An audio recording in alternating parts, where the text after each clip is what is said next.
Siapa yang makan gaji? Dah ready ke nak buat e-filing 1 Mac ni? Jom Isatra explain apa dokumen dan resit yang korang kena sediakan. Okey, korang kena sediakan borang EA atau EC, resit untuk tax relief dan penyata pendapatan. Yang pertama, borang EA atau EC. Kalau kerja dengan majikan swasta, boleh minta borang EA. Yang kerja kerajaan pula, borang EC. Katalah korang ada lompat kerja 2 kali dalam tempoh setahun lepas, korang kena dapatkan borang ni daripada kedua-dua majikan tu. Lepas tu, totalkan jumlah dalam sistem. Yang kedua, resit atau statement untuk tax relief. Sediakan bil internet, resit beli buku, laptop, smartphone, tablet, medical check-up, perubatan dan vaksin, beli alatan sukan, bayaran sewa atau yuran aktiviti rekreasi, yuran gym membership, yuran upskilling cost, takaful dan insurans dan caruman PRS kalau ada.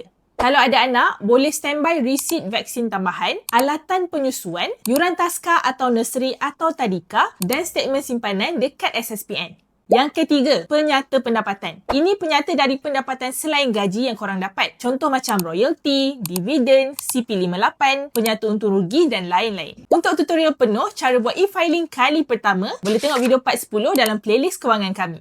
Share dan repost video ni supaya lagi ramai tahu. Isatra dah explain, jangan lupa follow.